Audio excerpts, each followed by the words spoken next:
Good evening, viewers, and welcome to television. Yes, we're down here at Kilmore, down at the lovely tram museum down here at the moment. It's not a quite nice day where the temperature hasn't really risen above 20. Anyway, we have at the moment in the background there 644 tram, built at the Preston Tramway workshops in the early 30s. It's one of the few W2s or SW2 class trams that are still left in operating condition. As we look around the place too, we see much of the 1963 members are gone, but there's still that small band of intrepid people willing to do what's best for tramways in general right around Australia.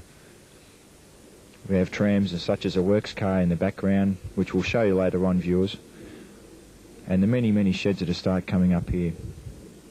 We're just in process of having a look at this dummy, or what's left of a dummy that's come in only the last couple of weeks. Now, as of yet, we haven't determined what is the number of this dummy, but what we can see by having a look at this relic, that it was built roughly about the 20s. You've got the cast iron wheels here, and even the cast iron brake shoes, which are very rare these days. Most of the gripping seems to be in place. We have rubber soles, things like that. It generally is really a marvellous piece, considering that most of the ironwork is still in place. Disregard the tennis ball, of course, but it really is a marvellous.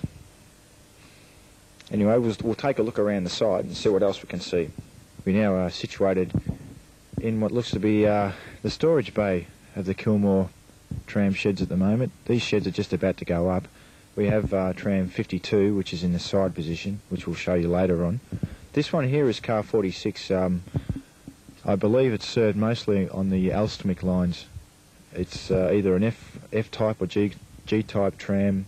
Hasn't been in service for many years. The tram behind us is number 22, which is a Geelong Butterbox tram made by Pengelly. Now this tram, number 22, served in Geelong up until the closure in 1956. Yes, here we are on location in VR car 34. If we have an interesting few historical items around us at the present time. For instance, we have a lot of photos, especially of car number 1, on both the Z-type and cable car types. This cable car was out of service up until the last service on Burke Street in 1940, while the Z model came in 75. Now, this VR car came out of service in 1959 on the last runs from the St Kilda depot to Grey Street in St Kilda. It was a different gauge from what they normally have on the tramways. It wasn't 1435mm as a standard tramway gauge. But as we look around, we see all the history that the tramways once had to offer. We have hail car stop signs here, presentation certificates for long servicing employees. It is looked upon in future times that when the young generation of this country will come on and they'll see what our forefathers used to ride in, they'll see these cars. What we're viewing here at the moment is the operating tramway museum byland scale of the proposed museum. A few of these buildings have already been erected, but few of them still have not come of light as yet. This proposal of the existing tramway at the moment has the big shed at the far back. It has the kiosk building, which has just gone up in recent years, and two of the roads far down the back and going far into the opposite terminus of the North Shunt. Yes, here the boys working feverishly hard trying to push this cable tram into the shed. Muddy ground, shoes will slip. The work's coming on mighty fast. As you can see, the tram is in not too bad condition at the moment, considering its age. It takes a lot of hard work by dedicated members such as ourselves to get these trams up and running. Yes, and here we have the general manager of the Tramways Museum with us, young Andy Hall. How are you, Mr. Hall? Very good, thank you, Adam. And what do you think of the things that are happening on at the museum at the moment? It's very good. Lately we've done a lot of acquisition in cable cars. As you can see, this old relic that I mentioned about to you before. We've got some more electric trams you'll see in the shed there, 887. That's still got to be manufactured to go, but there's a good collection of tram cars here. and in 100 years or so, when Melbourne's totally changed its identity, it'll be excellent. Yes, do you think there's actually a hidden agenda to all these cable trams coming to the museum?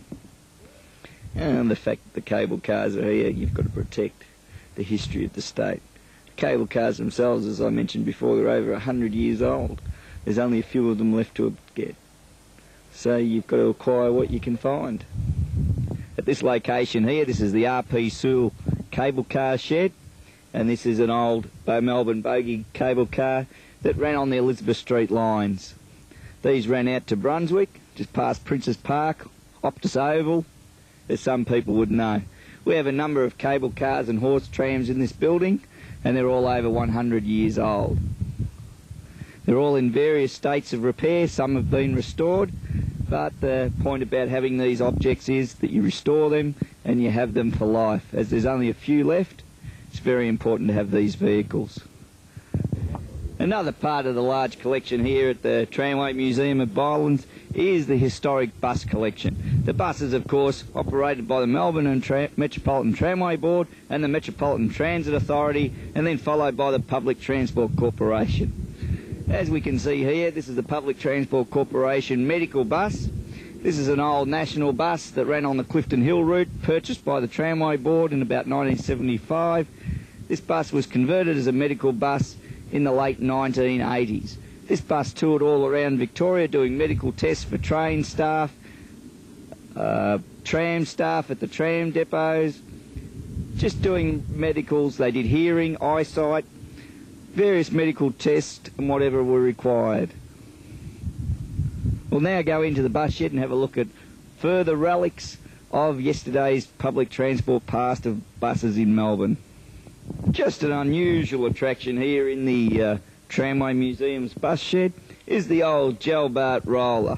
This was built down in Ballarat by Gelbart & Co, and there was two of these rollers built, one for the SEC tramways in Ballarat and one for Bendigo. The one we see here is the Ballarat road roller. This was used to roll the bitumen down in between the tram tracks again after there'd been work done on the track.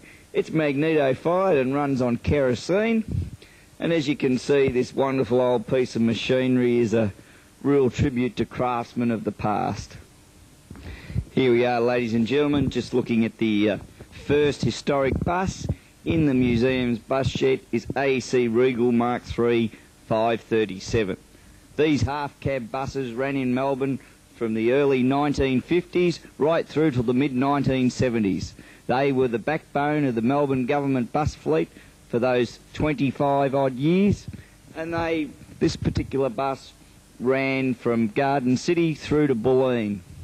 They were two-man operated buses, as Melbourne was also the last city in Australia to have two-man bus crews, i.e. they had conductors, and conductors ran on these buses until the 1980s in Melbourne.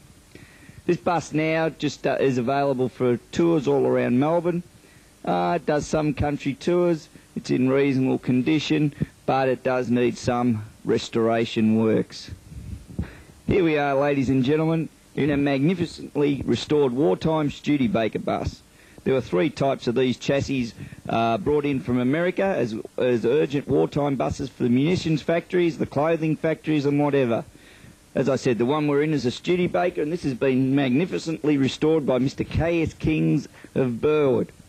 He has spent over 20 years on this bus, and as you can see by just looking around it, is magnificently restored.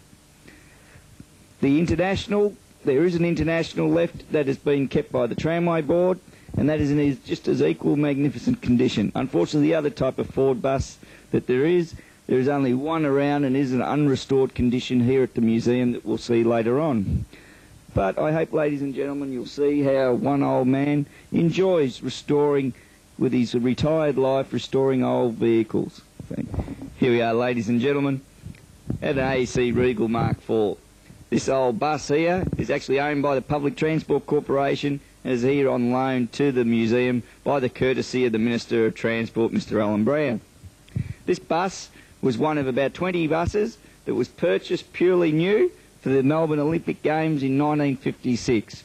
These buses were entered in service after the Olympic Games and ran to the mid-80s on the Clifton Hill Point Ormond route. That's where they were mainly ran because the steering was very heavy on these buses, and thus doing the tight corners in the city made it impractical to use these buses in the city area. They were a good bus, but as they didn't have power steering, that phased them out very quickly.